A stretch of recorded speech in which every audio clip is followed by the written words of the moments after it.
नमस्कार, स्वागत है आपका। मैं आपके साथ स्तेश नैन मोड़। आप देख रहे हैं स्तेश नैन अनफिल्टर्ड और आज हमारे साथ स्पेशल गेस्ट जो जुड़े हैं जिन्होंने नागौर की जमीन से राजस्थान की राजनीति में अपनी मजबूत पकड़ बनाई है। युवाओं के दिल की धड़कन है, जन जन की आवाज है, विरोध की ताकत है, सड़क से लेकर संसद तक जन आवाज बने हैं। वो है नागौर से सांसद आरएलपी के और आरएलपी के संस्थापक भी हैं श्री हनुमान बेनीवाल जी। बहुत बहुत स्वागत है आपका। धन्यवाद। जब हनुमान बेनीवाल का जिक्र होता है, नाम उनका आता है, तो एक बेबाक, बिना लाग लपेट के और गरीबों की, मजबूर लोगों की, या जिनको न्याय नहीं मिलता, जिनकी आवाज नहीं कोई सुनता, उनकी आवाज बनने वाले एक शख्सियत हमें नजर आते हैं। ये विरोध की राजनीति कहाँ से शुरू हुई? कहाँ से ये आपको संघर्ष करने का तरीका मिला, रास्ता मिला? देखिए, मेरे पिताजी लंबे समय तक विधायक रहे और मेरा पालन पोषण और जो बचपन है वो घर के अंदर राजनीतिक माहौल के अंदर हमेशा रहा। और हमेशा मैं स्कूल, कॉलेज, यूनिवर्सिटी यहाँ से हमेशा पॉलिटिक्स, पहले छात्र राजनीति, जिसमें छात्र आंदोलनों के जरिए छात्रों की समस्याओं का समाधान कैसे हो, और फिर विधानसभा के अंदर अपने लोगों का प्रतिनिधित्व कैसे हो, कैसे आम पीड़ित, शोषित, अंतिम छोर पे बैठे व्यक्ति को न्याय मिले, और राजनीति के अंदर सुशासन और राजनीति के अंदर करप्शन को खत्म करे, जीरो टॉलरेंस भ्रष्टाचार जिसको बोलते हैं, कि भ्रष्टाचार खत्म हो और नेताओं का सम्मान बढ़े। नेताओं को हर जगह जिस दृष्टि से लोग देखते हैं कि तो नेता है, पता नहीं क्या करता होगा, नेताओं का जो एक सम्मान लगातार घट रहा है। मेरी शुरू से ही इच्छा थी कि मैं कुछ व्यवस्था को परिवर्तित करूं, बदलूं। और जब मैं उस दौर में विश्वविद्यालय का अध्यक्ष था, 97-98 के दौर के अंदर, तब राजस्थान विश्वविद्यालय का बहुत बड़ा क्रेज़ था। वहाँ जब राजस्थान के कोने कोने से, आपके हरियाणा स्टेट से बच्चे लोग LLB करने के लिए राजस्थान यूनिवर्सिटी को प्रिपेयर करते थे, और हमारा एक ही रहता था, जो बच्चा एडमिशन के लिए हमारे पास आए वो खाली नहीं जाना चाहिए। तो उसमें देखिए कई जगह नियम कायदे भी नहीं चले, हमने कैसे भी कराए, उन बच्चों के एडमिशन कराए। राजस्थान की विधानसभा में भी कम से कम वो जमाने के जो दौर था उसमें मैं निर्दलीय यूनिवर्सिटी का प्रेसिडेंट था, और उस समय गांव के लड़के बहुत कम अध्यक्ष बना करते थे। एक शुरुआती दौर उस समय आप कह सकते हो पहला सेकंड दौर ही था। और हमने प्रयास किया कि कोई भी गांव का बेटा बेटी आए, उसका admission Maharani college, commerce college, Maharaja college, Rajasthan college, law college या कैंपस के अंदर हो। गांव के बच्चे आते थे कि हमारा एक बार एडमिशन करा दो, हमारी बड़ी इच्छा है। और हरियाणा के बच्चे भी आते थे कि लो हम राजस्थान यूनिवर्सिटी से करेंगे। हमने 5% ग्रामीण छात्रों को आरक्षण की व्यवस्था कराई। मैं ग्राम सेवक, पटवारी और सरपंच से लिखा के ले आए कि फलां गांव का बेटा बेटी है, उसको 5% एडमिशन में अलग से मिलेगा। ये पहली बार देश के अंदर राजस्थान विश्वविद्यालय के अंदर हुआ। और हमने खूब संघर्ष किया।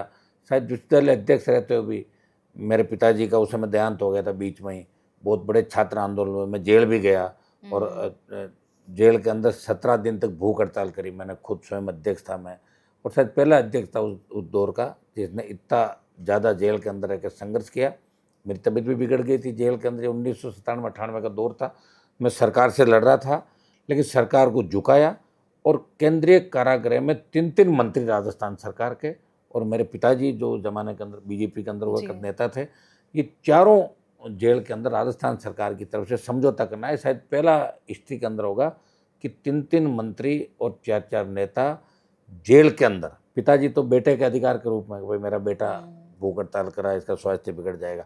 और वो चूँकि उस जमाने के सरकार के नज़दीक थे, और मंत्री इसलिए कि हनुमान बेनीवाल ने जो आंदोलन किया वो बहुत बड़ा आंदोलन है। जो आंदोलन को सम्मान कैसे मिले, तो राजस्थान सरकार के 3 मंत्री 1998 के दौर के अंदर केंद्रीय कारागृह के अंदर आकर समझौता किया, और जितनी भी छात्रों की मांगें थी वो मैंने पूरी मनवाई।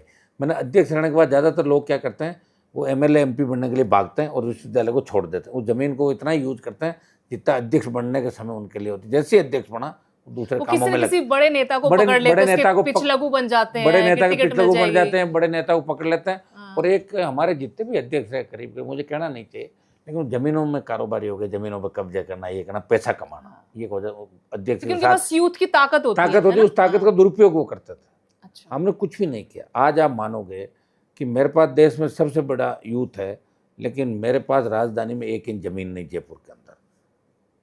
वो 1000% जिसको कह सकते हो ईमानदारी से राजनीति कर रहा है। अब आप ये भी पूछोगे अगला सवाल कि जब ईमानदारी से करो तो काम क्या चल रहा है? काम नहीं चल रहा है, बहुत तकलीफ के दौर के अंदर है।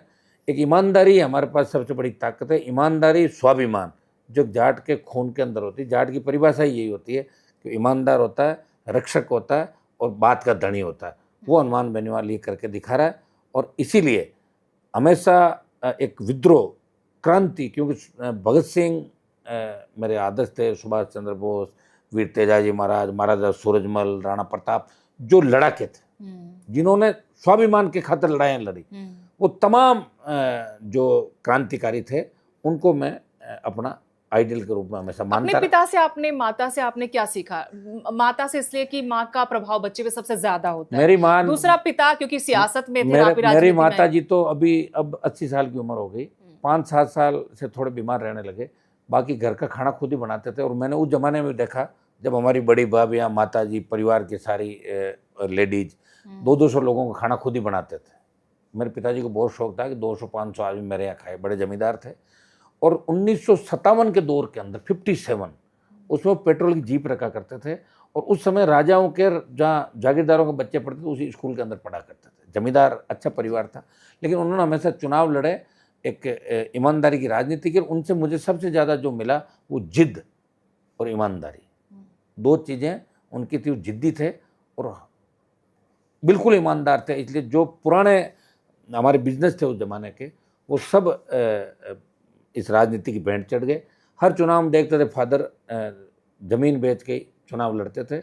और मेरी परिस्थितियाँ भी ऐसी ही रही कुछ कि पिताजी को 98 के अंदर जब मैंने खोया, चुनाव प्रचार 3 दिन मैंने उनका किया। मैं यूनिवर्सिटी का अध्यक्ष था। उनकी तबीयत खराब हुई, एक लड़के ने आत्महत्या कर ली यूनिवर्सिटी के अंदर। मुझे सीएम ने कहा आप जाओ। मैं आया, मैंने उस मामले को प्रयास किया कि इसको कैसे हल निकले। आत्महत्या कराने वाले दूसरे छात्र नेता थे जो उसको मरवा कर खुद का राजनीतिक हित चाहते थे, कि बच्चे पे केरोसिन डलवा के आत्महत्या। ये 98 का दौर था। फिर रात को मेरे पास टेलीफोन आया कि पिताजी की डेथ हो गई। मैं वहाँ से वापस आया, पार्टी ने मुझे उम्मीदवार बनाया, लेकिन चंद लोगों ने पार्टी के अंदर ही बैठे और वहाँ के जिला कलेक्टर और दूसरे अधिकारियों ने, जो किसी न किसी तरह की गणना रखते थे, नहीं तो मैं 25.5 साल का विधायक 1998 के दौर में बन जाता। फिर मैं हाईकोर्ट गया, पार्टी ने मेरा साथ नहीं दिया। सुप्रीम कोर्ट गया, लेकिन सुप्रीम कोर्ट, हाई कोर्ट के अंदर भी मुझे न्याय नहीं मिला। और आफ्टर इलेक्शन आने की बात करी, और 98 का जो चुनाव परोसी हुई थाली थी, मैं मेरे पिताजी की जगह जो सहानुभूति की लहर चली, उनका 40,000 वोट से मैं जीता। उसमें मुंडवा विधानसभा क्षेत्र का नाम था। तो 98 का दौर इस हिसाब से मेरा निकल गया। और जब मैं यूनिवर्सिटी का प्रेसिडेंट था तो बीजेपी का प्रदेश नेतृत्व ये चाहता था कि मेरे पिताजी लड़े मुंडवा से, और हनुमान बेनीवाल राजस्थान विश्वविद्यालय का नेता, उसे बीजेपी ज्वाइन करा, निर्दलीय था और मेरे पिताजी बीजेपी में थे। तो मुझे जयपुर के आसपास की एक सीट से टिकट देना चाहते थे, दोनों लड़े। लेकिन मैंने कहा कि मैं मेरे पिताजी को जिता के लाऊंगा, मैं बाद में मर जाऊंगा, अभी तो मैं 25 साल का बच्चा हूँ। तो पिताजी के प्रति जो मोह, परिवार के प्रति मोह, हमें कोई राजनीति की भूख नहीं थी भाई हम सब लड़े बने, ऐसा कुछ भी नहीं था। लेकिन ईमानदारी और जिद की कीमत तो आपके पिताजी ने भी चुकाई और आप भी चुका रहे हैं आज भी। पिताजी ने जब अस्पताल में भर्ती थे, मुझे एक बात कही थी कि बेटा अभी तू कांग्रेस ज्वाइन नहीं करेगा। उस समय मुझे NICY का प्रदेश का अध्यक्ष बना रहे थे 98 के दौर के अंदर। तब पिताजी से मिलने साहब सिंह जी वर्मा मुख्यमंत्री, भैरू सिंह जी शेखावत और उस जमाने के 2-3 दिन चीफ मिनिस्टर अस्पताल आए थे। मुझे एक ही बात कही कि अगर कांग्रेस के अंदर तू अभी चला गया तो तू मेरा बेटा नहीं। अच्छा। अब बताइए, फिर मैंने उनके कहने से वही रखा। और 98 नवंबर के अंदर उनकी डेथ हो गई थी। और बहुत ही ज़्यादा मतलब इस तरह के व्यक्ति थे, हमेशा संघर्ष किया। 2 चुनाव जो हारे वो भी बहुत कम मार्जिन से चुनाव हारे थे। होता ऐसा कि राजनीति में अगर पिता है, पहले से दादा है, तो विरासत मिलती है, लेकिन आपको संघर्ष मिला। आप ये कह सकते हैं कि संघर्ष। मैं नागौर इसलिए गया कि नागौर को मैंने क्यों चुना, आप इस पे आइए। मैं जयपुर के आसपास का कोई भी कॉन्स्टिट्यूंसी चुन लेता, मेरा नाम था, आसान भी रहता आपके कोई दिक्कत नहीं। मैं नागौर इसलिए गया कि नागौर के अंदर मृदाओं का जमाना था। और नागौर के लोग जब हम यूनिवर्सिटी में पढ़ते थे तो शिखर, झुंझुनू, भरतपुर, ये जाटों के बच्चे यहाँ ज़्यादा पढ़ते थे। और नागौर के हम बहुत कम 60-70 लड़के थे। हमें हमेशा चिढ़ाते थे तुम तो तालाबों का पानी पीते हो, गंदा पानी पीते हो। तो मैंने कहा मैं नागौर को ठीक करूँगा, वहाँ शिक्षा का स्तर सुधारूंगा। और जब 98 के दौर के अंदर नागौर गया तो फिर मैंने नागौर को अपना राजनीतिक क्षेत्र चुना और वहाँ मैंने देखा जब मैं स्पीच देता था कि बच्चों को पढ़ाओ, तो गांव वाले कहते थे हमारा टाइम मत खराब करो, बकरियाँ चराएंगे, आप बच्चों का समय मत। 98 का दौर, और अब नागौर का दौर देखो आप, 25 साल बाद का ये दौर, कॉलेज खुलाओ, यूनिवर्सिटी खुलाओ, सब्जेक्ट खुलाओ, बेटियों की कॉलेज अलग खुलाओ, ये हनुमान बेनीवाल ने बहुत बड़ी ताकत लड़ने की। नागौर, मुझे था कि मैं नागौर को आबाद करूंगा, नागौर को आज़ाद करूंगा, मारवाड़ को मैं मजबूत करूंगा। जहाँ मजबूती की आवश्यकता थी, शेखावाटी मजबूत था, शिक्षा के क्षेत्र में आगे था, हनुमानगढ़ गंगानगर ठीक था, हमारा इलाका भरतपुर ठीक था, अजमेर से चित्तौड़ और मारवाड़ का बेल्ट जिसमें नागौर, बाड़मेर, आपका जोधपुर, पाली, ये इलाके हैं। तो यहाँ आज भी आप देखोगे तो शिक्षा का वो स्तर नहीं रहा जो इन इलाकों के अंदर है, शेखावाटी अंचल। मैंने ये तय किया कि मैं मारवाड़ को शिक्षा के क्षेत्र में आगे लाऊंगा और मैं राजस्थान के किसान जवान इनको आगे लेके इनको इनका हक और अधिकार दिलाऊंगा। शुरू से मेरे मन के अंदर लगन थी और इसीलिए मैं वहाँ संघर्ष करता रहा।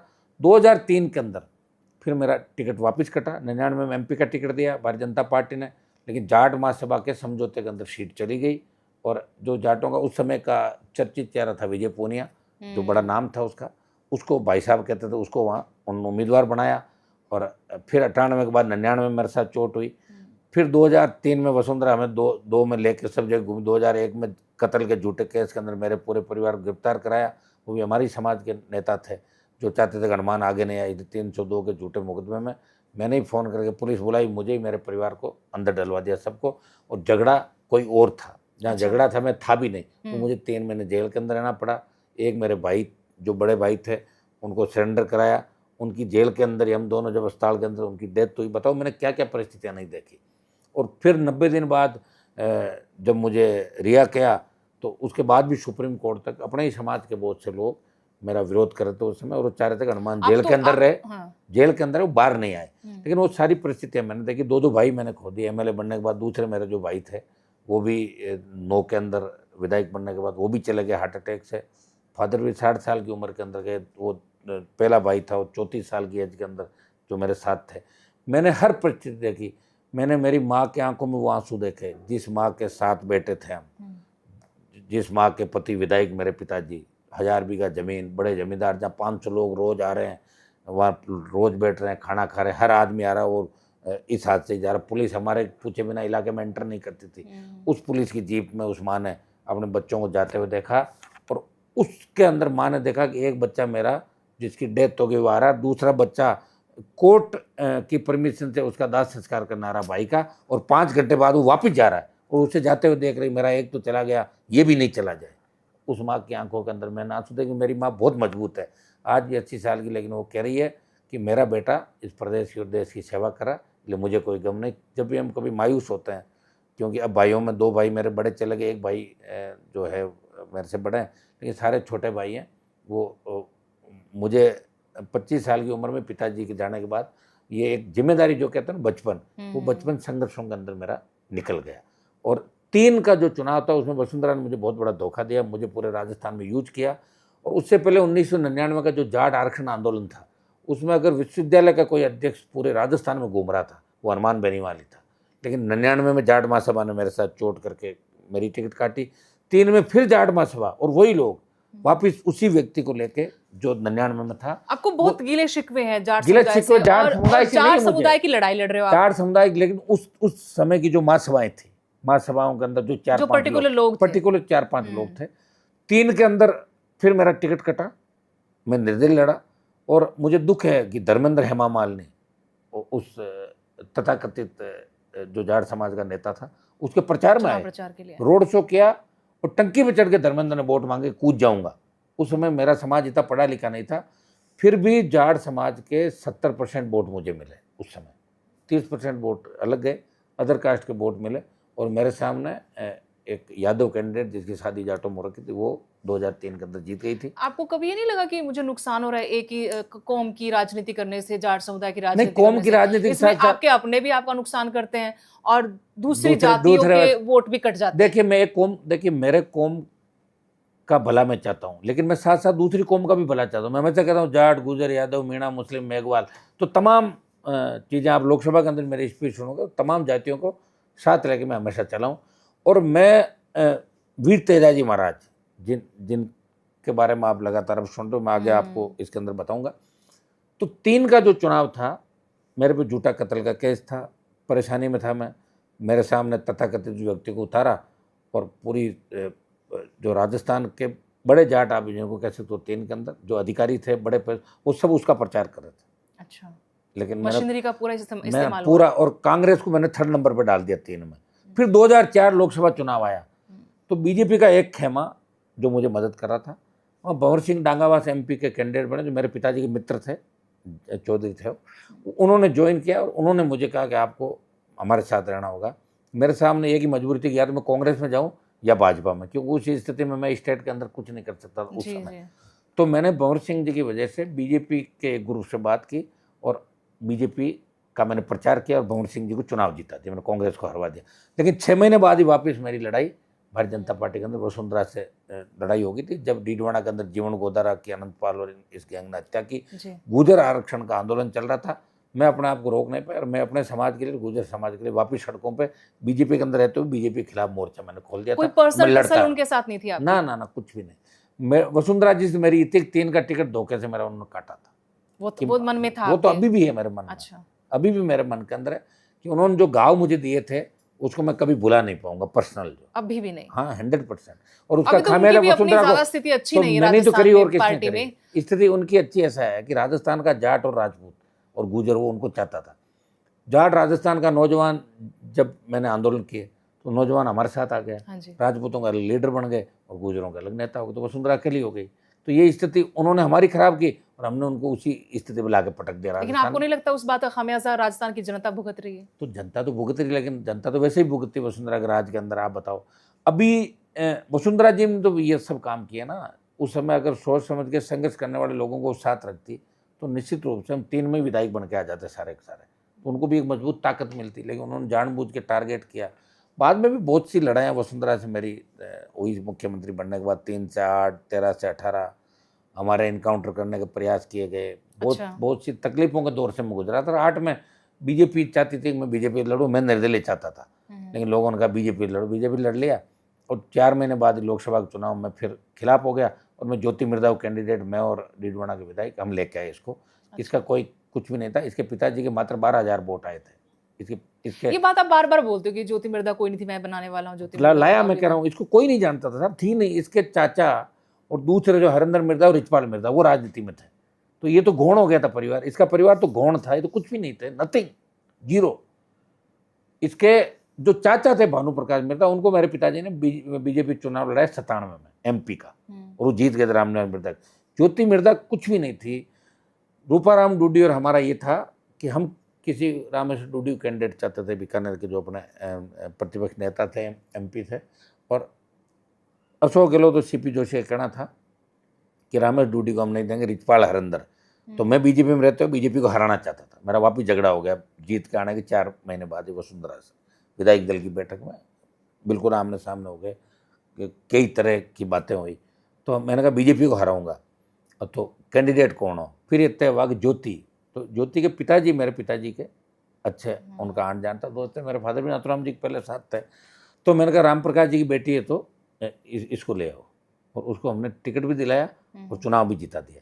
और चुनाव जिताने के 4 महीने बाद ही उसने पैंतरा बदला और हमसे ही झगड़े चालू कर दिए। पहले कांग्रेस में रूपाराम डूडी से किए, फिर मेरे से किए, और उसके बाद फिर लड़ाई बढ़ती गई। ये लड़ाई पहली MP उसके पिताजी की आत्मा को अगर शांति कहीं मिली, मेरी बेटी बनी, तो हनुमान बेनीवाल का सबसे बड़ा योगदान है उसके अंदर। 12,000 वोट आए थे उनके 1990 के अंदर, जैतारण से लड़े थे इसके पिताजी राम प्रकाश जी, और 12,000 वोट आए थे। क्योंकि रिचपाल मृदा जो इनका ज्योति मृदा के नाथुराम जी के छोटे भाई का लड़का था, हमने इनके छोटे दादाजी का बेटा, उन्होंने इनकी पूरी विरासत पर पूरा जो सिस्टम था उसको हैक कर लिया था उन्होंने। आपकी राजनीति को भी 2 तरीके से लोग आंकते हैं। एक ऐसे राजनेता के रूप में देखा जाता है जो एक आह्वान पे लाखों लोगों की भीड़ जुटा सकते हैं। एक पक्ष ये कहता है कि हनुमान बेनीवाल बदजुबानी करते हैं, एक जाट समुदाय की राजनीति करते हैं और विरोध की राजनीति स्पेशली करते हैं, कि विरोध ही करना उनको आता है, कोई विजन उनका नहीं है। देखिए 8 के अंदर मैं विधायक बना और मेरा झगड़ा वापस बीजेपी पार्टी से हुआ, मुझे बाहर निकाल दिया। 8 से 13 मैंने राजस्थान की विधानसभा के अंदर सबसे ज़्यादा किसान जवान की लड़ाई लड़ी, राजस्थान में दौरे किए, खूब लड़ाई लड़ी। 8 से 13 मैंने डेवलपमेंट चालू कराया नागौर जिले के अंदर। खींवसर जो विधानसभा थी उसके अंदर अंधेरा था ढाणियों के अंदर, 80,000 ढाणियाँ अंधेरे में थी। आप देखिए क्या स्थिति होगी नागौर की।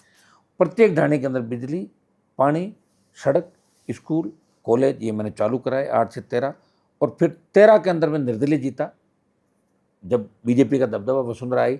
और 13 से 18 मेरा संघर्ष सड़क पे भी था, वसुंधरा से भी था, विकास भी करवा रहा था। कॉलेज, पंचायत समितियाँ खींवसर के अंदर मैंने ही शुरुआत करी। और नागौर का सम्मान और वीर तेजाजी महाराज की जयकारा के साथ जो शुरुआत मैंने करी राजस्थान के अंदर, वो 13 से मैंने शुरुआत करी। मुझे राजस्थान के किसानों के लिए कुछ करना है। तो 14-15 के बाद जब मैंने दौरे चालू किए, उसके बाद हुंकार रैलियां चालू करी मैंने। किसान कर्ज माफी, किसान का कर्जा माफ हो। और मेरे मन में ये आ गई थी, मैं किरोड़ीलाल मीणा के साथ संघर्ष कर रहा था उस समय, कि मैं अलग पार्टी बनाऊंगा और पार्टी बना के मैं अलग लड़ाई लड़ूंगा राजस्थान के अंदर। और ये मेरा विजन था, किसान की कर्ज माफी हो, फ्री बिजली मिले, सशक्त लोकायुक्त हो ताकि भ्रष्टाचार का खात्मा कर सकें, और ये बेरोजगारों को रोजगार, खाली पद भरना, और ये प्रमुख मुद्दे जो राजस्थान के थे उनको लेके मैंने रैलियां शुरू करी। पहली रैली मेरी थी दिसंबर 16 के अंदर नागौर में, वो जो 5 लाख लोग आए थे, हुंकार रैली थी। और सेकंड रैली जब मैंने बाड़मेर में करी, तब शायद राजस्थान ने, देश में लोगों ने नहीं सोचा होगा कि एक अकेला व्यक्ति इतने लोगों का दिल जीत सकता है। वो 7 लाख की संख्या थी बाड़मेर बॉर्डर के ऊपर, कितने कितने किलोमीटरों तक टावरों पर लोग बैठे देख रहे थे। उस रैली का आप ड्रोन से आप देखोगे, लगेगा कि किसान और जवान का कितना आशीर्वाद हनुमान बेनीवाल को। आपको सत्ता रास नहीं आती आपके पास, तो किसान आंदोलन के वक्त भी बड़ा मौका था, फिर मैं आपको उसको राजनीतिक स्टंट बताया कि जमीन फिर से मजबूत करने के लिए हथियार के रूप में इस्तेमाल किया जा रहा है किसानों के आंदोलन को। बाड़मेर के बाद बीकानेर, सीकर जब मैंने रैलियां करी, तो डरी हुई वसुंधरा सरकार ने स्टेट हाईवे टोल मुक्त कर दी और फ्री बिजली कर दी 5 हॉर्स पावर की, ये हमारे डर से। फिर हमने जयपुर में रैली करके पार्टी बनाई। वो सौभाग्य मुझे ही मिला, 66 साल बाद किसी ने पार्टी राजस्थान में बनाई।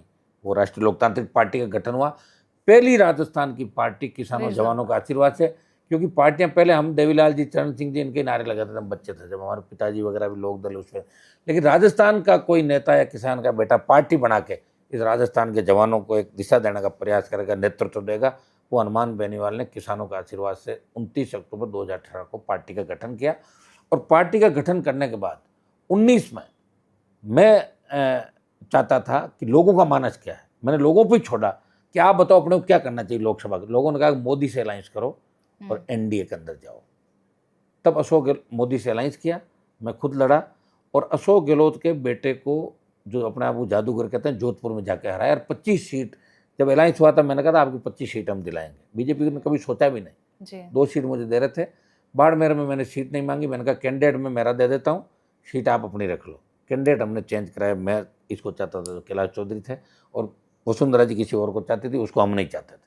तो कैंडिडेट में हमारी बात रख ली, सिंबल उनका रह गया।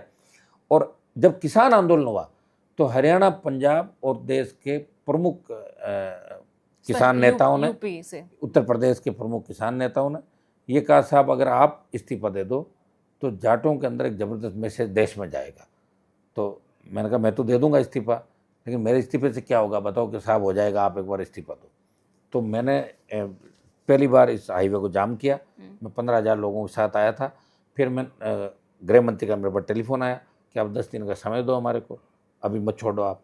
10 दिन मैंने वेट किया, फिर 15 दिन बाद हमने 1 लाख। 10 दिन में क्या होने वाला था आपको, क्या 10 दिन उन्होंने कहा होगा भाई कुछ न कुछ रास्ता निकल जाएगा, इसलिए आप एक बार जल्दबाजी मत करो। 15,000 हम लोग आए थे, तो रास्ता 15,000 लोग जैसे ही हाईवे पर आए, तो हरियाणा का ये शाहजहाँपुर का बॉर्डर है, ये गुर्जर आरक्षण आंदोलन के समय भी ये हाईवे जाम नहीं हुआ था। इसको मैंने ही जाम किया था पहली बार। फिर 1 लाख लोगों के साथ मैं आया, फिर 70 दिन में बैठा रहा, ट्रैक्टर लेके वहाँ से दिल्ली आया, फिर गया। और मैंने झंडे के साथ आंदोलन किया था, मेरी पार्टी का झंडा लगा हुआ था, उसमें किसान का झंडा अलग था। लोग कहते भाई पार्टी के साथ आंदोलन, मैंने कहा ठीक है, जो कमज़ोर होंगे वो नहीं करेंगे, जिसके पास ताकत है वो तो करेगा। और हमारे पास जवानों की ताकत, फिर किसान के लिए लड़ रहे थे, तो फिर उसमें क्या मतलब, बाद में तो किसान संगठनों ने खुद ही चुनाव लड़ लिया था, आपने देखा था। लेकिन मैं किसी दूसरे बॉर्डर पर नहीं गया, मैंने हरियाणा की राजनीति में इंटरफेयर नहीं किया, यूपी में नहीं किया।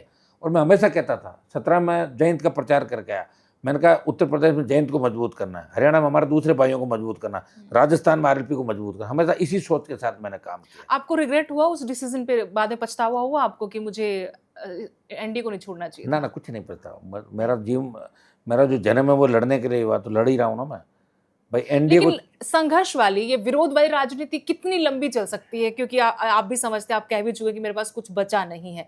ये सिर्फ युवाओं के बल पे कुछ लोग आपके साथ लगे हैं, उनकी संख्या ज्यादा भी है, लेकिन वो कब तक चलेगी? देखिए, पार्टी जैसे 3 सीट 18 के अंदर आई और लोगों ने सब कुछ किया।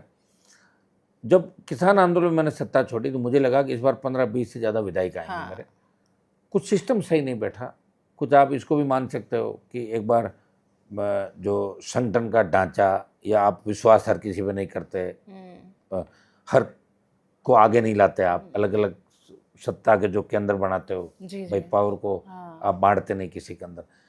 अब मेरे साथ क्या हुआ कि मैं लोगों को जो आगे लाता हूँ भाग जाता हूँ छोड़ छोड़ के। मेरी मजबूरी भी है, सुनो, कि मुझे हर किसी अब तो मुझे हर चीज़ सोच समझ के रखनी, क्योंकि जिस तरह लोग भागे हैं छोड़ के 100 से ज़्यादा लोग, इससे मुझे भी लॉस हुआ और लोगों को आरएलपी का लोग करें, आरएलपी में लोग आते हैं फोटो खिंचा के भाग जाते हैं।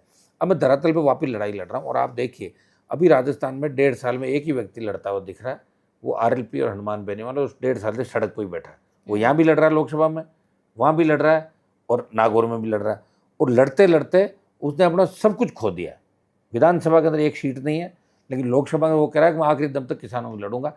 मैं ये चाहता हूँ, मेरे बिजली का कनेक्शन काटा सरकार ने, मैंने कहा सबके भराओ बिल, मैंने तो 2 लाख रुपए दिए थे, सेटलमेंट कमेटी में मैंने रखा, फिर भी आपने, मुख्यमंत्री ने कहा कि हनुमान जी ने मेरे लिए ये कहा वो क्या, तो पीछे जाके कनेक्शन काट। लेकिन आप भी तो बोलते हैं कि बिजली का बिल मत भरो, टोल मत पे करो। हाँ, वो कहता हूँ, वो मैं उकसाते हैं आप, आपके मैं तो भर रहा हूँ, आरोप है कि आप उकसाते लोगों को बात बात पे। वो मैं इसलिए उकसाता हूँ कि बिजली फ्री करो, क्योंकि इतनी विंड और सोलर आ गई कि हर खेत में सोलर दिखेगा आपको राजस्थान में। जब बिजली इतनी आ रही है तो फ्री करो किसान की बिजली, आधी करो घरेलू उपभोक्ता की बिजली। जब आप सारा खेजड़ियाँ काट काट के वो कर रहे हो, वहाँ पे सोलर में दे रहे हो, कितनी बिजली का उत्पादन आप कर रहे हो, और कर्ज माफ करो, टोल फ्री करो, ये तो मेरे मुद्दे हैं पार्टी के। तो फिर मैं यही तो कहूँगा, मैं कहता हूँ बिजली फ्री करो, और किसी को आवश्यकता है, किसी ने अगर बिजली चला ली तो बिजली चोरी नहीं मानी जाएगी। और खुद का खेत है और उसमें अगर उसने पत्थर निकाल के पेट भर लिया तो इलीगल माइनिंग नहीं। इलीगल माइनिंग मतलब कोई सरकारी ज़मीन में खोद रहा है, कोई गोचर में खोद रहा है, कहीं और कर रहा है, चोरी कर रहा है, वो इलीगल माइनिंग है। अगर आप किसान को छोटे पट्टे दो, आप सारी बड़ी कंपनियों को ला रहे हो, जो आपकी उपजाऊ ज़मीनें आप दे रहे हो, कोई भारतमाला में जा रही है, कोई एक्सप्रेसवे में जा रही है, कोई रेल में जा रही है, कोई फैक्ट्री में, तो हमारे पास ज़मीन कहाँ बचेगी? आप इसका क्राइटेरिया तय करो कि आप एक सीमेंट फैक्ट्री आप लगाते हो, जैसे मेरे लाइम स्टोन का बेल्ट है, वह एक सीमेंट फैक्ट्री लगा के जितना उत्पादन करते हो, जितने लोगों को रोजगार देते हो, वही काम ये करो कि आप हर किसान को उसके खातेदारी में पट्टे दे दो लाइम स्टोन के। तो एक किसान को अगर 15-20 बीघा का मिल जाएगा तो उसकी 7 पीढ़ी सुख पाएगी, तो उसका परिवार आबाद हो जाएगा। फिर वो भट्टे लगाता है तो एक भट्टे पे कितने लोगों को रोजगार मिल सकता है। तो हमारा अच्छा लाइम स्टोन का बेल्ट है, हमारे यहाँ पे बहुत खनिज संपदा है राजस्थान के अंदर। लेकिन दुर्भाग्य से जो भी राजनेता आते हैं वो अपने घर परिवार भरते हैं, अपने माइनिंग लीज करवा लेते हैं, माइंस करवा लेते हैं, और उसके बाद वो सत्ता के अंदर शामिल हो जाते हैं। हम लड़ रहे हैं। इस बार जो एक प्रमुख कारण ये भी था, पार्टी के अंदर हमने कोई सिस्टम नहीं किया, कोई क्राउड फंडिंग नहीं किया, 1 रुपया भी नहीं मांगा, स्वच्छता अभियान का भी 1 रुपया नहीं लिया। तो जो वो आप कह सकते हो वास्तव में ईमानदारी, वो आपको नजर आएगी। राष्ट्रीय लोकतांत्रिक पार्टी ऐसी पार्टी है जिसने इलेक्टोरल बॉन्ड को देखा भी नहीं, बाद में पता लगा इलेक्टोरल बॉन्ड हमने नहीं लिया, क्योंकि हमें पता था कि हमारा झगड़ा अमित शाह मोदी से है, हमारा झगड़ा कांग्रेस के नेताओं से भी। क्योंकि इंडिया अलायंस के अंदर जब कांग्रेस ने इस बार अलायंस किया तो मेरे साथ तो अलायंस कर रहे थे, पीछे मेरी पार्टी का उम्मीदवार ले जा कांग्रेस ज्वाइन करा दी, पीठ में छुरा घोंपा मेरे। कांग्रेस भी मेरे से राजी नहीं। ये सब कुछ आपके साथ क्यों होता है? ये इसलिए होता है कि मैं हूँ, असली हूँ अभी। अच्छा, विश्वास जल्दी कर लेते हैं। हाँ ना, हनुमान बेनीवाल बड़ी ताकत है, एक आह्वान पे लाखों लोग इकट्ठे कर लेते हैं। हर पार्टी के जो नेता है वो अपने आप को कहीं न कहीं उनके अंदर ये आता है कि यार हम सेफ नहीं है, हनुमान जी के सामने हम बोने हैं, उनको ऐसा लगता है। तो हर व्यक्ति कांग्रेस बीजेपी का करीब जो अपने लोग हैं उनको ऐसा चिढ़ लगती है उनको। बाकी मैं तो किसी से नहीं चिढ़ता। मैं तो 18 के अंदर भी जितने नौजवान हैं, कई नेताओं की नेत्रियों की 18 मदद की, जो मेरे घर मदद मांगना आया, और पानी चाय का कप भी मैंने नहीं पिया, मदद की। 23 के अंदर भी मदद की, लेकिन वो मुझे सड़कों में गालियाँ देते घूम रहे हैं। मेरी गाड़ी पे तो अटैक भी करवाया अपने समाज के लोगों ने। उस समय अगर मैं समझदारी से काम नहीं लेता तो लड़के आपस में मारे जाते, कितने लड़के मर जाते बताओ। लेकिन मैंने गाड़ी का कांच फोड़ा है, चल दिया। मैं कभी ये नहीं चाहता कि समाज का नुकसान और मेरी वजह से जरा सा भी कुछ ये होगा, हनुमान जी के रहते हुए हो गया, तो मैं अपना आपकी वो मानता हूँ। एक बार एक और बड़ा मौका आया था कि बहुत हलचलें हो गई थी, सरकार गिरने वाली है, सचिन पायलट मानेसर आकर बैठ गए थे, उसमें आपकी कितनी बड़ी भूमिका थी? कितना 3 बड़ा रोल एमएलए था? मैंने सचिन पायलट को मानेसर नहीं दिए, गृह मंत्री कहने से मैंने बीजेपी का सपोर्ट किया कि हम अशोक गहलोत के खिलाफ वोट करेंगे। 3 विधायक मानेसर के अंदर जो विधायक थे वो सचिन पायलट के और बीजेपी की डील थी, जो भी थी। आपके सिर्फ 3 को लेकर डील? मेरी 3 ना मेरे 3 विधायक बीजेपी के साथ थे, कोई डील नहीं थी। गहलोत की सरकार गिराना चाहते थे हम भी। मेरे 3, मेरा गहलोत से यूं था, वसुंधरा जी के साथ भी आपका ऐसे था? गहलोत के साथ भी था, वो तो था मेरा। और अब आप कहते हैं कि भजनलाल के साथ, उससे ज्यादा भजनलाल और गहलोत आपस में मिलते भी हैं? तीनों ही मिलते हैं आपस में। अब तो वसुंधरा भजनलाल तो नहीं मिल रहे, लेकिन भजनलाल और गहलोत मिले हुए, और वसुंधरा भी मिल लेगी ऐसा मुझे लग रहा है। तो मैंने 3 विधायक दिए, और एक विधायक और भी मैं देखिए, मैं जिसके साथ लगता हूँ ना पूरी ताकत के साथ सब कुछ खो देता हूँ मेरा, जिसके खिलाफ होता हूँ उसको भी उसकी औकात दिखाता हूँ, बहुत पीछा करता हूँ कि हर व्यक्ति। क्या उस टाइम पे सचिन पायलट फैसला नहीं ले पाए? ये बड़ी गलती रही। देखिए सचिन पायलट 18 के अंदर जब हमारे 3 विधायक बने, सचिन पायलट ने मुझे कहा कि आप एक बयान दो कि मैं 3 विधायक पायलट को देने को तैयार हूँ अगर पायलट को सीएम बनाए। अच्छा। कांग्रेस तब एक विधायक का झगड़ा था, तो मैंने कहा सचिन पायलट को मैं 3 एमएलए कांग्रेस को सपोर्ट के लिए तैयार है, अगर पायलट सीएम बनते तो आरएलपी के 3 विधायक इनके साथ हैं, क्योंकि गुजर समाज से आते हैं और जाट और गुजर भाई हैं, ये भी तेजा जी का जयकारा बोलते हैं, हम भी बोलते हैं, तो पायलट सीएम होना चाहिए, ये मैंने बोला।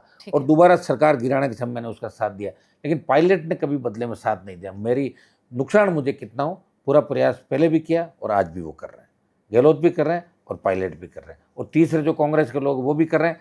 फिर भी मैं दिल्ली के अंदर इंडिया अलायंस के अंदर हूँ, बीजेपी के खिलाफ हूँ। तो अभी जो उपचुनाव है उसके अंदर कांग्रेस पार्टी ने बीजेपी से हाथ मिला के मेरी सीट को हराया और 4 दूसरी सीटों को हराया था। इन फ्यूचर हम देख सकते हैं कि अगर आपके पास ऑप्शन आता है कांग्रेस और बीजेपी, तो फिर क्या किसकी तरफ जाना पसंद करेंगे आप? अभी तो कुछ भी नहीं, अभी तो जंग होगी बड़ी। अभी तो हम दिल्ली घेरने का प्रयास करें अग्निवीर वाले मामले पे। अभी जैसे पेपर लीक की घटनाएं चली, तो हम 3 महीने से 95 दिन से। पेपर लीक में तो राजस्थान सबसे ऊपर है, तो सबसे ऊपर, लेकिन संघर्ष मेरा सबसे ऊपर है पेपर लीक के खिलाफ। आप देख रहे हो 95 दिन से धरने में बैठा हूँ, बड़ी रैलियां कर दी, जेल भरो आंदोलन कर दिए, यहाँ भी मामला उठा रहा हूँ, वहाँ भी उठा रहा हूँ, आप ऑल पार्टी मीटिंग में उठा रहा हूँ। मैं चाहता हूँ एसआई भर्ती रद्द हो और पेपर लीक की घटनाओं पर रोक लगे और आरपीएससी का पुनर्गठन हो, ये हमारे प्रमुख मुद्दे हैं। कांग्रेस सरकार के टाइम पेपर लीक हुए, पहले वसुंधरा जी के टाइम हुए तो कांग्रेस ने पर्दा डाला, अब कांग्रेस टाइम और बीजेपी तो सत्ता में इसी बात को लेकर आई कि हम इन घटनाओं को रोकेंगे, एसआई भर्ती रद्द करेंगे, ये करेंगे वो करेंगे। मेरा बजरी माफिया के खिलाफ भी बड़ा संघर्ष हुआ, बजरी माफिया का दिमाग ठीक किया मैंने, जो कांग्रेस बीजेपी को जेब में रखता था। बड़े बड़े हार्डकोर अपराधी राजस्थान के किसान के बेटों के सीने पे गोलियां मारे थे, तो उनके खिलाफ जंग राजस्थान में किसी व्यक्ति ने लड़ी। कभी डर नहीं लगा? आप सीधे बोल देते हैं किसी भी नेता के बारे में, जब मुख्यमंत्री कुर्सी पे बैठा है, कोई मंत्री है, पता नहीं, मैं डर नहीं लगता, गैंगस्टर जैसे आनंदपाल जैसे, आप सीधे वो कभी कोई ऐसा नहीं आपको? अभी तक तो डर नहीं लगा, अभी तक तो नहीं लगा मुझे ना डर लगा, लगेगा भी नहीं लगता डर की। घर परिवार बच्चे छोटे हैं, थोड़ा सा ऐसे कभी यूं लगता है, लेकिन अब जीवन तो एक बार जाना क्या है, वो तो ऐसी ईश्वर मदद करता है। हम कोई गलत काम नहीं करता ना, सबसे बड़ी बात है गलत नहीं, जो गलत करता है वो डरता है। हमने गलत नहीं किया इसलिए डर नहीं लगता, और इसलिए ईश्वर की कृपा भी मेरे ऊपर है। आप देखिए राजस्थान, पहले यूपी हरियाणा दिल्ली से राजनीति चलती थी राजस्थान की ओर। हम बच्चे थे तो चौधरी चरण सिंह देवीलाल जी के जो भी गाय बछड़े का चिंता है वो था, मेरे पिताजी उस दौर के थे। तो देखिए हरियाणा यूपी दिल्ली से राजनीति उधर चलती थी, और मैं सौभाग्यशाली हूँ कि मुझे वो अवसर मिला कि मैंने पंजाब हरियाणा यूपी के किसान आंदोलन में अपनी जो ये आंदोलन था उसमें अपनी आहुति दी। उस आंदोलन के अंदर उनके काम आया, लोगों की सोच बदली कि राजस्थान के अंदर भी लड़ाके हैं, राजस्थान के लोग लड़ाके। लेकिन सबसे बड़े लड़ाके तो राजस्थान की धरती पर हुए। क्या वो सो गए थे? उनको ऐसा सियासत ऐसी है देश की राजनीति की, राजस्थान की धरती पे महाराजा सूरजमल हुए, सुनिए, वो सबसे बड़े लड़ाके थे। लेकिन इतिहास में अभी भी सूरजमल जी को जो स्थान मिलना चाहिए वो देश में नहीं मिला। महाराणा प्रताप ने स्वाभिमान की लड़ाई लड़ी, बाकी राजस्थान के अंदर ज़्यादातर गुलाम ही हुए, मैं आपको बता दूं। और पॉलिटिकल सोच लोगों की राजस्थान में अभी भी तीसरे मोर्चे के लिए नहीं। अब कोशिश कर रहे हैं, ये नौजवान चाह रहा है, नौजवान बदलना चाहता है। हरियाणा, यूपी, दिल्ली की तरह राजस्थान में नई नई पार्टियां नहीं बनी, नए लीडर नहीं मिले लोगों को, दलाल जरूर मिले, नेता नहीं मिले। नेता उनको मिला है। तीसरा मोर्चा तो कभी रहा ही नहीं। आपको अभी लगता है कि इसमें कुछ कामयाबी आपको अभी मिलेगी तो बना ही तीसरे जाएगा मोर्चे में? फाइनल 100%। मतलब कांग्रेस और जो बीजेपी पार्टी है, ये इन पार्टियों से हटके परंपरागत अभी हम पंचायत चुनाव लड़ रहे हैं। पिछली बार मैंने पंचायत चुनाव लड़ा था, 5 प्रधान मेरे बने थे। और पंचायत चुनाव लड़ने वाली मेरी पार्टी पहली अवसर मिला कि एक पार्टी लड़ रही जिसको राज्य मान्यता प्राप्त दल है। मेरे को मान्यता है 29 तक, मेरा सिंबल रिजर्व है राजस्थान में। तो पंचायत चुनाव के अंदर तय हो जाएगा कि हम धरातल पे कितने मजबूत है। अभी संगठन नहीं है, मैं कोशिश कर रहा हूँ कि संगठन को जल्दी खड़ा करूँ, और पंचायत चुनाव से तय हो जाएगा कि स्टेट में हम क्या रहेंगे। अगर अच्छी स्थिति में रहे तो निश्चित रूप से आने वाली सरकार हमारी होगी। संगठन नहीं होने का भी नुकसान होता होगा, लोग तो इकट्ठे हो जाते रैलियों में, प्रदर्शनों में, देखिए लेकिन संगठन नहीं वोट होने का ये डाल नुकसान है पाते। कि हर जगह लोग मेरी डिमांड करते हैं, हर कोई फोन पे मेरे से ही बात करना चाहता है, हर कोई मेरे साथ फोटो। अब एक आदमी कहाँ कहाँ जाए, बहुत लंबा राजस्थान है। मैं तो प्रयास करके जगह तो दिया, सबको जगह दिया, लेकिन उनको एक जगह लाके और वोट में कन्वर्ट करना, इसके लिए संगठन की आवश्यकता है। तो संगठन के लिए मैं पूरा प्रयास कर रहा हूँ। संगठन के साथ साथ हमारी जैसे छात्र संगठन जिस तरह कांग्रेस बीजेपी का, उस तरह जो हमारा राष्ट्रीय लोकतांत्रिक पार्टी का बने, और एक महिला संगठन, ये दोनों अगर मजबूती से हो जाए तो निश्चित रूप से राजस्थान की फिजा। राजस्थान के हर गाँव में, हर मोहल्ले में एक ही बात चलती है कि कांग्रेस बीजेपी का इलाज करो, हनुमान जी सबसे मजबूत नेता है। लेकिन वोट में कन्वर्ट करना है, वो कैसे करें? उस दिन आ जाएगी। आज तो मुस्लिम भी, एससी भी, तमाम तबके चाहते हैं कि राजस्थान में बदलाव हो, क्योंकि दोनों सरकारों ने जम के लूटा। 70 साल राजस्थान के अंदर लूट खसोट हुई, और उन लुटेरे नेताओं के खिलाफ अगर सड़क से लेकर सदन तक किसी ने आवाज़ उठाई तो हनुमान बेनीवाल ने हमेशा विधायक रहते हुए, बिना विधायक यूनिवर्सिटी अध्यक्ष रहते हुए और सांसद रहते हुए न्याय की लड़ाई लड़ी, और अन्याय के खिलाफ हमेशा मोर्चा खोलते हुए आपने मुझे देखा है। और मेरे ज़्यादातर आंदोलन रातों में भी होते हैं। आप देखिए रात को 2 बजे, 3 बजे, रात को आप जेल से 5 बाहर बजे जाते हैं। बाहर आ जाते हैं। सरकारों को झुकाता हूँ, बुलाता हूँ, और आम आदमी को रात दिलाता हूँ। मुझे बहुत आनंद आता है जब मैं किसी की मदद करता हूँ, और जब उसकी जीत हो जाती है तो मुझे और ज़्यादा खुशी होती है कि भाई मैंने ये काम, ईश्वर ने मुझे इस लायक बनाया। मेरे वहाँ घर पे आप देखिए जन सुनवाई में 10-10 हज़ार लोग आते हैं, एक दिन में 15,000 लोग सुनवाई के अंदर, रोते हुए आते हैं, हंसते हुए जाते हैं। और ईश्वर की कृपा से, तेजाजी महाराज की कृपा से, अधिकारी भी जो ईमानदार लोग राजस्थान, वो मेरी बात सुनते हैं। उनको पता है हनुमान जी अपने लिए नहीं लड़ रहे हैं, वो राजस्थान के लिए लड़ रहे हैं, किसान के लिए लड़ रहे हैं, जवान के लिए। कुछ लोग ये भी कहते हैं कि हनुमान बेनीवाल जो हैं वो मुख्यमंत्री तो अपने आप को देखना नहीं चाहते, वो तो किंग मेकर तक ही खुश है, बस कि उनको किंग मेकर ही बनना है। अगर आप मान लो कि आप मुख्यमंत्री बन जाएं तो राजस्थान के लिए पहली कदम से क्या करना चाहेंगे आप? अभी मानने से क्या होता है वो तो उसी समय बताएंगे आप। राष्ट्रीय लोकतांत्रिक संघर्ष किया आपने। मानने से क्या होता है, सुनो, मानने से कुछ नहीं होता, लेकिन ये है कि हम मुख्यमंत्री के आसपास भी बैठ जाए ना तो भी बहुत भला कर सकते हैं लोगों का। एक तो जितने भी लुटेरे बदमाश, देखिए राजस्थान के अंदर जो योजनाएं वास्तव में धरातल पर होनी चाहिए, इतनी खनिज संपदा, इतनी अच्छी जमीन है, इतना अच्छा सुंदर क्षेत्र, पहाड़ी क्षेत्र, इतना बढ़िया राजस्थान है, दोहरा धरती सारा। अब तो तेल भी निकल रहा है हमारे वहाँ, लिथियम, मैं टंगस्टन की बात कर रहा था, बार बार सर्वे करा है, लिथियम आ रहा है नागौर के अंदर, मार्बल वहाँ देख लो आप, राजस्थान का ग्रेनाइट आप देखिए, राजस्थान के अंदर आप हर चीज़ देखोगे ना, अलवर भिवाड़ी से लेकर बाड़मेर तक, गंगानगर से डूंगरपुर तक, आपको हर तरह की संस्कृति, हर तरह की संपदा, अथाक संपदा राजस्थान के अंदर है। लेकिन वो रोजगार के साधन अभी भी सर्जित नहीं हुए, क्योंकि यहाँ के नेताओं ने कभी ध्यान रख, आना जाना। कोई तो राजनेता आपको पसंद होगा, कोई मुख्यमंत्री अभी तक राजस्थान के मुख्यमंत्री में तो मुझे पसंद नहीं थे, कोई भी पसंद नहीं है अभी तक। जैसे नेताओं में चौधरी कुंभाराम आर्य है, अच्छा, बड़े मजबूत नेता थे, वो बात के धनी थे, करो या मरो। वो कहते हैं भाई, जाट ने खूंटा गाड़ दिया जबान जाट की, तो वो उनके अंदर था। कुंभाराम जी के अंदर बहुत मर्द आदमी थे। अब तो चौधरी चरण सिंह जी, देवीलाल जी, ये तो हमारे सब महाराज, मैंने आपको बताया था, ये इन लोगों को मैं फॉलो करता हूँ। और आज भी अगर किसी भी जाति के अंदर ईमानदार नेता है, देखिए मैं अभी राजस्थान में चुनाव लड़ा तो कई जगह आप मानोगे नहीं, मैं मुझे वैसे नहीं कहना चाहिए, लेकिन मैं रखता नहीं मन के अंदर, कई लोगों ने कांग्रेस बीजेपी में मुझे 18-23 में फ़ोन किए कि हनुमान जी हम अच्छे लोग हैं, ईमानदार लोग हैं, और आपने कैंडिडेट उतार दिया, और आप अगर प्रचार में आ गए तो साहब मैं तो मर जाऊंगा, मेरे 1000 वोट टूट गए, ऐसे ऐसे लोग। तो मैंने कहा था मेरे नहीं आने से बोले मैं जीत जाऊंगा। तो मुझे लगता है कि यार मेरी पार्टी के 5000 वोट आए, कोई फायदा नहीं। मैंने मदद भी करी लोगों, ऐसे ही मदद करी। कोई मतलब नहीं, कभी बैठ के विचार नहीं करते कि इस तरह से राजनीति तो नहीं होती। अब और राजनीति वो ताकत है जो आप सपने देखते हैं, जो लाखों युवा आपके पीछे लगते हैं, उनके जो उम्मीदें वो पूरी चाहते हैं एक भाई हमारी सरकार बने। वो लगे इसलिए ना आपके साथ। सरकार देखिए, लोकतंत्र में या तो इतनी मजबूती के साथ आपके पास जनता हो कि सरकार को झुका सके, और ये सरकार आपकी हो। झुका तो हम रोज ही रहे हैं, लेकिन सरकार बढ़ानी है, और अब हम जो काम करें वो सरकार बढ़ाने के लिए करें राजस्थान के अंदर, और 100% इसमें हमें कामयाबी मिलेगी। और अब राजस्थान की राजनीति से ही देश के अंदर नए युग की शुरुआत होगी। राजस्थान से ही हम हरियाणा, यूपी, दिल्ली फतेह करेंगे वापस। वो अब की बार राजस्थान राजनीति का रण होगा, अखाड़ा बन चुका। 100% बन ही गया। राजस्थान का जवान तो सड़क पे ही रहता है, आप देखिए हमेशा। अब बच्चों को अगर मैं ये डाल दूं ना, मैं ट्वीट कर दूं इस रोड से जा रहा हूँ, सब जगह बच्चे अपना आप ही तैयार हो, ढूंढ लें कहाँ है, अपना आप आ जाएंगे गाड़ी घोड़े लेके।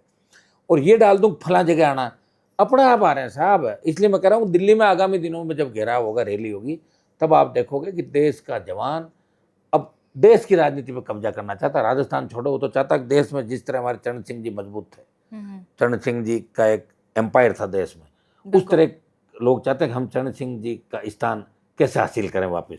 आज हम हमारे 5 चीफ मिनिस्टर हमारे समाज के होते थे, 5 कैबिनेट मिनिस्टर होते थे, कोई नहीं है साहब। स्टेट मिनिस्टर हमारे जैसे बैठे हैं, वो कहते कुछ नहीं होता, तो रेल के अंदर एक टिकट नहीं करवा सकते हो कन्फर्म। तो ऐसे लोगों से क्या करोगे? अब हम यूँ चाहते हैं बहुत कुछ खो दिया, पाना है, तो इसके लिए तो आपको फिर खरा सोना चाहिए नेता। तो खरा सोना कौन है? कौन ऐसा जो हर समय लड़े? लोग तो पैसों के लिए लड़ रहे हैं, बंटवारे के लिए लड़ रहे हैं। हरियाणा में कैसे पॉलिटिक्स खत्म हुई आप देख लो, यूपी में देख लो, पंजाब, दिल्ली के अंदर देख लो। लोग अपने पिताजी दादाजी का नाम लेकर ही काम निकालना चाहते हैं, खुद कुछ नहीं करना चाहते, व्यापारी बन गए सारे। और जब किसान नेता व्यापारी बन गए तो फिर किसान राजनीति हाशिए पे चली गई। यही कारण है सारा का सारा। और मैं आपको विश्वास दिलाता हूं, बात ये कि कोई संघर्ष करना ही नहीं चाहता, लोगों के बीच चाहता नहीं, लोगों के काम नहीं करवाना चाहता। वो एक बार मंत्री, लोग तो ये चाहते हैं कि हमें सत्ता मिले और 4 महीने पहले वापिस चेंज करके अगला दल करके फिर 5 साल उसमें मिले, फिर उसमें मिले, सत्ता में ही रहे। लोग यही चाहते। आपको सबसे बड़ा ऑफर कब आया था? मेरे को तो आप ऑफर हमेशा ही, मैं तो 3 महीने सबसे बड़ा ऑफर मैंने तभी कहा। ना ऐसा कुछ, सुनिए मेरी बात। एनडीए जब मैं छोटा था, किसान आंदोलन, उस समय गृह मंत्री जी ये चाहते थे कि मैं नहीं जाऊं, प्रधानमंत्री जी भी चाहते थे। उन्होंने मुझे कहा भी था, मैं करीब था, उनको विश्वास भी, मंत्री पद कोई मुद्दा नहीं था, बहुत बड़ा विश्वास उनको था। और उन्होंने कहा कि ये अच्छी बात नहीं है, आप अपना राजनीतिक नुकसान कर रहे हो। अब मैंने कहा साहब जो भाग्य में लिखा वही होगा, कौन किसका, ये तो किस्मत की बात है। ये सही भी है, क्योंकि भजन लाल के सीएम बनने के बाद मैं किस्मत को मानने लगा। पहले मैं नहीं मानता कि जब भजन लाल सीएम बन सकता है तो कुछ भी हो सकता है, इसका मतलब किस्मत कहीं ना कहीं है। आज भजन लाल जी देखो घेवर लेके घूम रहे थे दिल्ली के अंदर, कितनी विडम्बना देखिए। राजस्थान का मुख्यमंत्री सिर्फ घेवर लेके 5-5, 10-10 किलो, साहब तीज के घेवर है, जयपुर के घेवर है, देसी घी के, ताकि मेरा कोई सीएम नहीं हटाए। ये दुर्भाग्य है कि राजस्थान का हमें नीचा देखना पड़ता है कि घेवर मिठाई और घी से हम मुख्यमंत्री रहना चाहते हैं। ये हमारी हैसियत रह गई। लेकिन विरोधी ये भी आरोप लगाते कि बीजेपी किसी मजबूत उम्मीदवार को तो मुख्यमंत्री बनाना नहीं चाहती। अब वो तो बीजेपी की पॉलिसी होगी, लेकिन बीजेपी अगर सारे काम यही चाहती तो फिर बीजेपी लंबे समय तक रहेगी नहीं देश के अंदर। क्योंकि आप भी तो बीजेपी का पार्ट रहे ना, इसलिए मैंने सुनिए मेरी बात। क्या स्ट्रेटेजी इंदिरा गांधी के समय तो आपने देखा हो कैसा तूफान उसका चला था इंदिरा गांधी का। वो भी हाशिए पे आ गई थी। ज़्यादा आप जिस चीज़ को दबाओगे वो उतनी तेजी से उछल के वापस आएगी। तो हिंदुस्तान की जनता बदलाव चाहती है। बदलाव खाली बातों का नहीं, धर्म के नाम पे भी आप कर रहे हो तो कितने दिन करोगे? धर्म के अंदर भी तो रोजगार चाहिए। धर्म पे भी आप सोच लो भाई सिर्फ ये जातियाँ ही धर्म है, ये नहीं है, तो वो भी नहीं होगा। धर्म तो फिर धर्म, सब लोग सोच के काम करते हैं। और चूंकि कांग्रेस का नेतृत्व कमज़ोर है, कांग्रेस काम ढंग से कर नहीं पा रही है, न इंडिया अलायंस का ढंग से नेतृत्व कर पा रही, इसकी वजह से अब की बार मैं कह रहा हूँ 100 सीट और आती है ढंग से कांग्रेस चलती। मतलब अपने जो सहयोगी तो जुटाए, लेकिन उनका तालमेल नहीं। ना अभी भी नहीं, कोई तालमेल ना, बिल्कुल नहीं। कांग्रेस के नेताओं कोई मतलब नहीं, किसी से कोई बातचीत नहीं होती है। वो 100 सीट से खुश हैं कि 100 हमारी आ गई, अगली बार 125। उनको पता 272 चाहिए, 73 चाहिए, नहीं लाने उनको। तो उस हिसाब से तो बीजेपी बहुत आगे। जब अब पता नहीं कौन आगे पीछे होगा, लेकिन हम तो अभी तो खिलाफ ही हैं, इंडिया अलायंस के साथ हैं, वहाँ वोट करेंगे इनके साथ। और स्टेट में कांग्रेस बीजेपी दोनों के खिलाफ लड़ रहे हैं। राहुल गांधी को कैसे राजनेता के रूप में देखते हैं आप? मैं तो कोई बहुत अच्छा है इसलिए नहीं मानता, उनको पता ही नहीं है, कुछ पता नहीं उनको। जो नीचे 4 लोग फीड करते हैं उन्हीं चीज़ों को, वो चलता नहीं लंबा।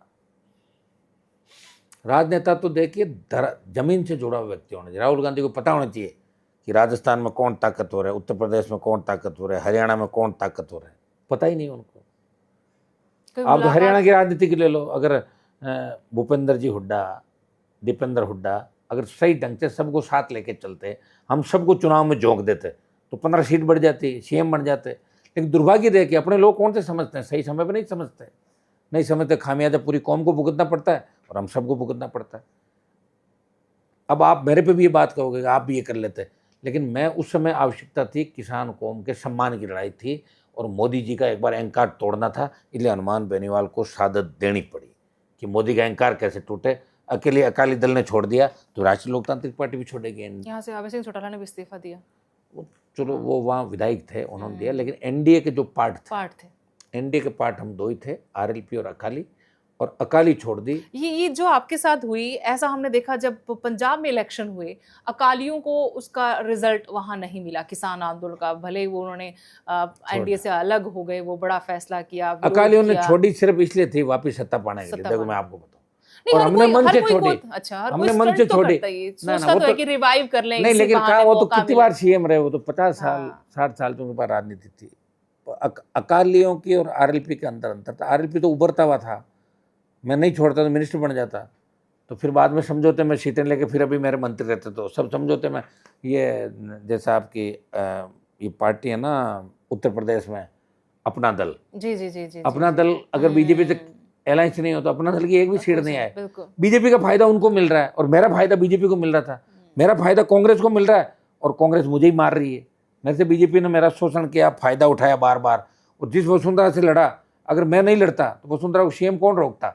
उसका तो वही क्रेज था कि भजन लाल जैसे लोग। कई लोग डरने तो नहीं लगे आपसे कि जो बड़ा कद है उसी से भिड़ जाते हैं? अब पता नहीं हो गया क्या हो जाने, लेकिन ये है कि हमने जिनके खिलाफ लड़ाई लड़ी और जो लोग सबको घर बिठा दिया आपने। हाँ, ये तो करीब करीब एक लड़ाई में समय लगा, लेकिन आज तक लड़ाई हमसे कोई जीत नहीं पाया। बड़े से बड़े धुरंधर, चाहे कोई जादूगर हो, चाहे गए जादूगर, एक बार हरा दिया ना, सब महारानी जादूगर सब डाउन हो गया ना। सचिन पायलट का कैसा फ्यूचर लगता है? कुछ नहीं राजस्थान में, ना कुछ नहीं।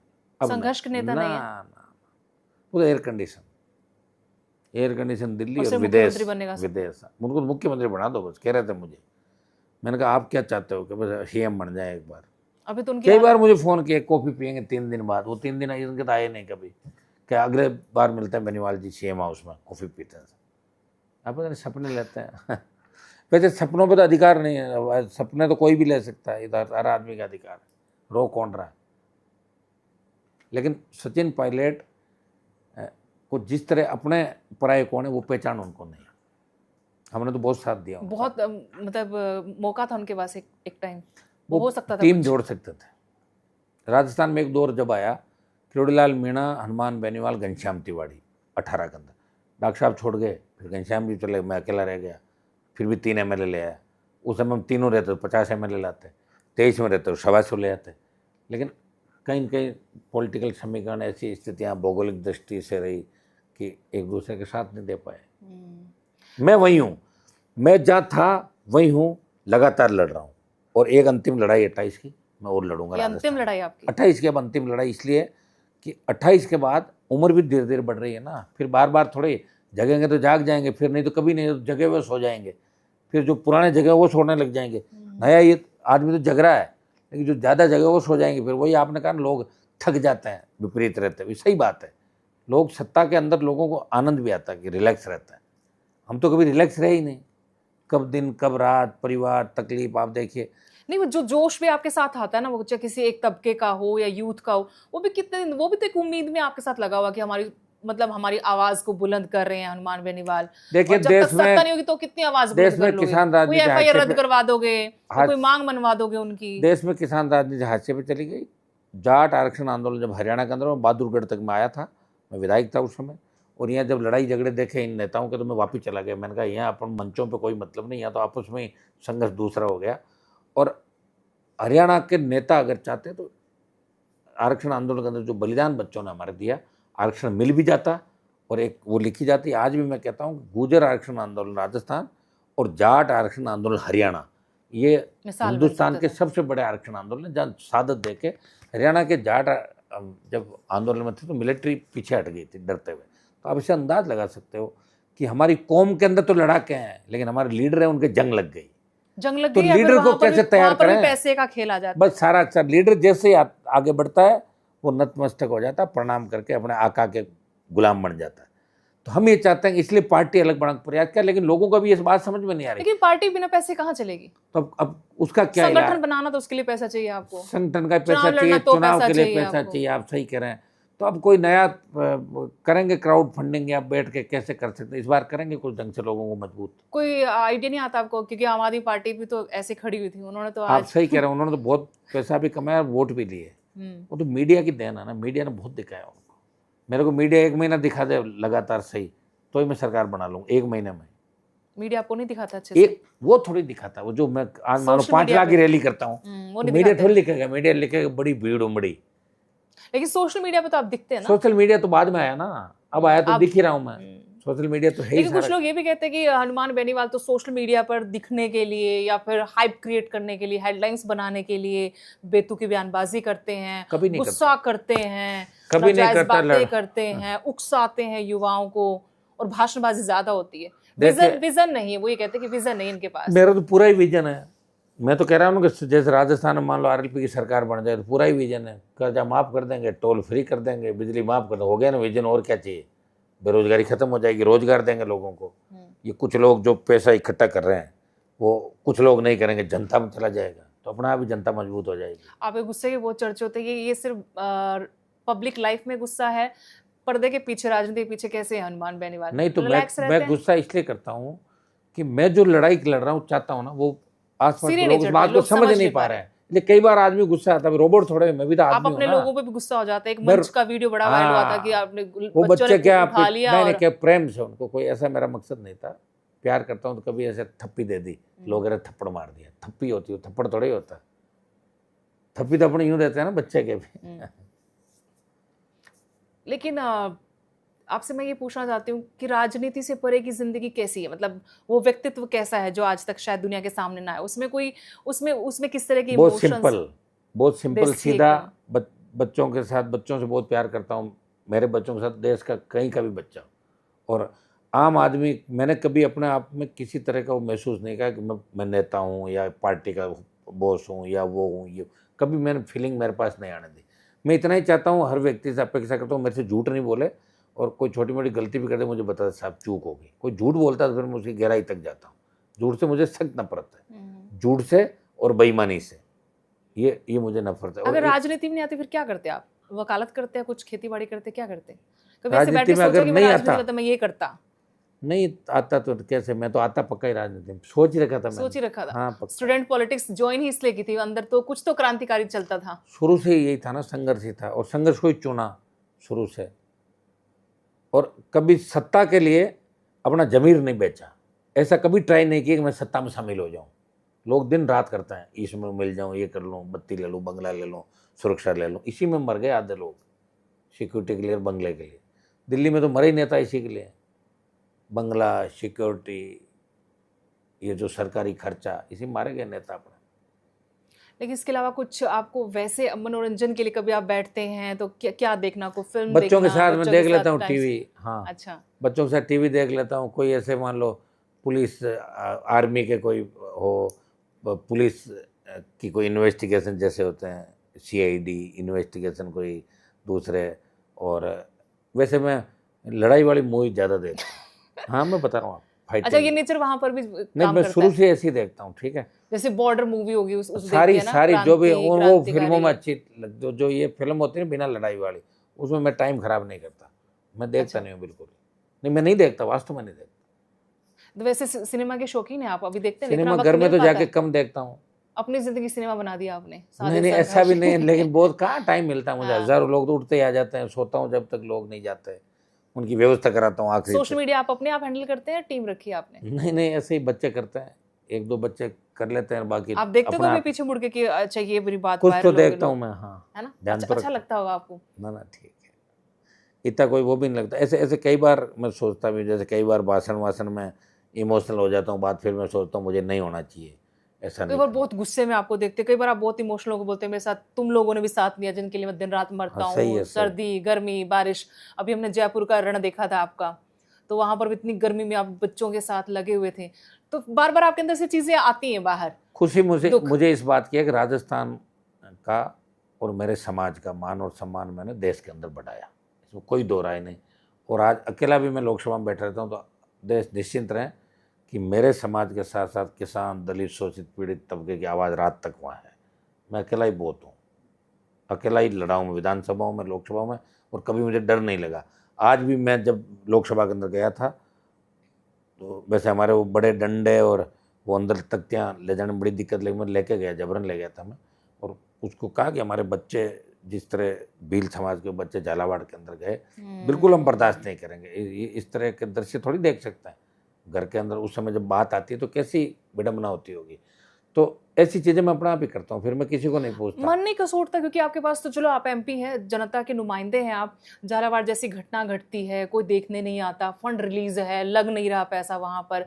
और आपने एक बड़ी अच्छी बात कही थी कि अधिकारियों की और राजनेताओं के बच्चे सरकारी स्कूलों, अमीरों के बच्चे सरकारी स्कूलों में पढ़े, तो अपना लेकिन वो तो अपने स्कूल कॉलेज खोल के बैठे हैं। हाँ, वो सब स्कूल कॉलेज खोल के बैठे हैं और दुनिया भर की छात्रवृत्तियां उठा रहे हैं और दुनिया भर के उन्होंने कोर्सेज ले लिए, बैठे बैठे हाजिरी लगा रहे हैं। पर हाजिरी के 50,000 रुपये लड़कों से ले रहे हैं। तो घर जा, हम भर देंगे, 50,000 रुपये दे दो, आप भरते रहेंगे। नेताओं ने करीब करीब कारोबार खोल लिया एक तरीके से, सब माइनिंग, हाँ, कॉलेज।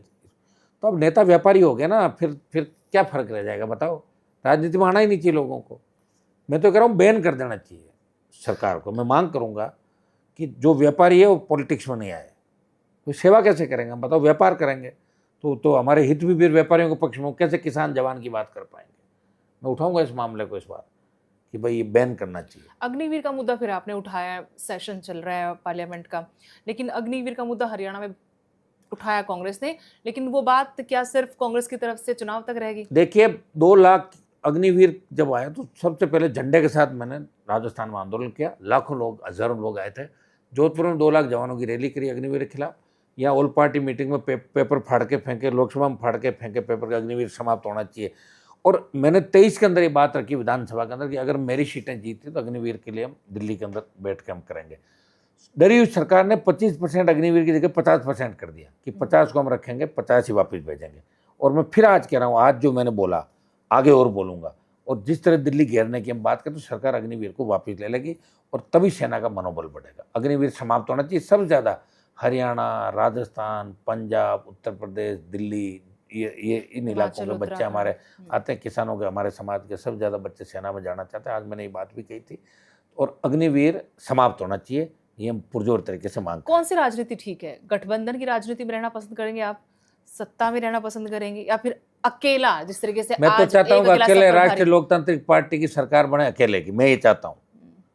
और अब की बार अगर मुझे लगेगा कि सरकार बनने के आसपास नहीं, तो कांग्रेस बीजेपी के खिलाफ जितने भी दल है उनके साथ तो हम हैं ही, वैसे ही अलायंस के अंदर रहते हैं। कई जगह ऐसे इलाके हैं जहाँ आरएलपी का प्रभाव नहीं किसी और पार्टी का, तो वहाँ तो हमारा गठबंधन अपना आप ही है जो दोनों दलों के खिलाफ लगाओ। लेकिन इस बार हम कोशिश करेंगे कि राजस्थान की सत्ता पे कैसे कब्जा करें, ये हमारा प्रयास रहेगा। और 1-1.5 साल बाद आपको राजस्थान में नजर आएगा कि राष्ट्रीय लोकतांत्रिक पार्टी बड़ी ताकत के रूप में राजस्थान के अंदर आगे बढ़ चुकी है। क्योंकि आप युवाओं के साथ जुड़े रहते हैं, इसलिए मैं आखिर में आपसे एक सवाल पूछना चाहती हूँ।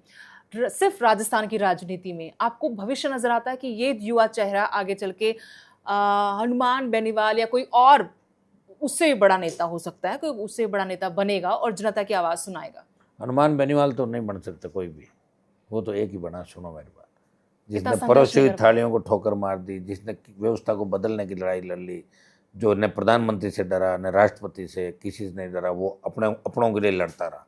किसान आंदोलन मुझे याद है, जब मोदी बजट भाषण, बजट का स्पीच था, पहले दिन जब बजट आया था तो मैं बेल में अकेला ही कूद गया था, अकेला था। मैंने किसी को कहा मेरा वीडियो बना लो, कोई नहीं बना रहा था कि हम नहीं बनाएंगे साहब। और राष्ट्रपति के अभिभाषण पे मैंने नारेबाजी करके रोका और मैंने ट्वीट किया, ट्विटर पे डाला, तब कहा आपको बैन कर दे। मैंने कर देना बैन 12 के। तो मेरे को एक मामले मुझे कहा आप माफ़ी मांगो। मैंने कहा इस जन्म में नहीं, 7 जन्म में नहीं, माफ़ीनामा नहीं मेरे उसके अंदर। जो कह दिया वो हो गया और बोल दिया, उससे बेक नहीं होंगे। थूक के चाटने की आदत नहीं रही कभी भी, नफा नुकसान नहीं देखा। अभी वाइस प्रेसिडेंट इंडिया के उपराष्ट्रपति जगदीप धनखड़ जी, उन्होंने भी अचानक से इस्तीफा दे दिया, बड़ा हल्ला गुल्ला, उनसे इस्तीफा ले लिया। जाट का एक और विकेट गिर गया। देखिए, इस्तीफा लिया उनसे जबरन। और धनखड़ साहब को मैंने वोट दिया था विपक्ष में रहते हुए, मैं बीजेपी के साथ नहीं था, फिर भी वो हमारे समाज के थे, किसान थे, इसलिए हमने उनको वोट दिया। लेकिन दुर्भाग्य से 3 साल में कभी धनखड़ साहब ने सारे पॉलिटिकल पार्टियों को अपने वहाँ बुलाते थे, लेकिन मुझे कभी याद नहीं किया। ये मेरा उनको उलाना, मेरी तरफ से नाराजगी है। लेकिन धनखड़ साहब अगर आज मुंह खोल दे कि मेरे साथ ये अन्याय हुआ, तो देश का जाट सड़कों में उनके साथ आ जाएगा। लेकिन 6 महीने बाद अगर वो बोलेंगे, कोई नहीं उनके साथ आएगा। लेकिन हनुमान बेनीवाल क्या लीड करेंगे उस आंदोलन को? हैंडल कर ही रहा हूँ, मैं ही लीड कर रहा हूँ, और कौन कर रहा है? अगर धनखड़ साहब कुछ बोल देंगे तो साथ खड़े हो जाएंगे? 100% हो जाएंगे, साथ ही खड़े। सरकार के खिलाफ ही खड़ा हूँ मैं तो सरकार के खिलाफ ही तू, और कहाँ हूँ बताओ मुझे? सरकार के खिलाफ कांग्रेस जैसी देशों के साथ ही रहा मैं तो। राजस्थान में इनका खाता नहीं खुला 2 बार, उनकी 11 सीट आ गई थी गठबंधन के अंदर। लास्ट में आप ऑडियंस को या यूथ को क्या मैसेज देना चाहते हैं? यूथ को मैं एक ही संदेश देना चाहता हूँ कि नशा जो बढ़ रहा है हरियाणा, पंजाब, राजस्थान, वेस्टर्न यूपी, दिल्ली और तमाम जगहों पे, नशे से आपको दूर रहना। क्योंकि एक बार नशे की जकड़ के अंदर आ गए, जो नए सिंथेटिक नशा एमडी, दूसरा आपका स्मैक, दूसरी जो चीज़ें, आप एक ही चीज़ का नशा रखें कि हमें हमारा कैरियर बनाना है, माता पिता का सीना चौड़ा हो, वो काम जवानों को, यूथ को करना है। और यूथ ही भारत का फ्यूचर है। तो आप अगर नशेड़ी बन के करोगे तो भारत का फ्यूचर ही फिर खत्म हो जाएगा। इसलिए भारत का फ्यूचर मजबूत, हमें दूसरी ताकतों से लड़ना, पाकिस्तान से लड़ना है, चाइना से लड़ना है, व्यवस्था से लड़ना है, बेरोजगारी से लड़ना, हमें रक्षक की भूमिका निभानी है, बेरोजगारी से लड़ना है, अपने उन लोगों को जिन्होंने ईमानदारी की राह पे चलते हुए तुम लोगों को तैयार किया, उनके सपनों के लिए भी लड़ना है, और गरीब के सपनों के लिए भी लड़ना है। कि न्याय कौन दिलाएगा? वो युवा दिलाएगा। वो युवा की तरफ जिस तरफ उंगली उठती है, वो युवा खुद ताकतवर होना चाहिए, मजबूत होना चाहिए, उसमें कोई भी अवगुण नहीं होना चाहिए, और हौसला होना चाहिए। मैंने देखा नौजवानों को छोटी छोटी बातों को सुसाइड कर लेते हैं, झगड़े कर लेते हैं, कत्ल कर लेते हैं।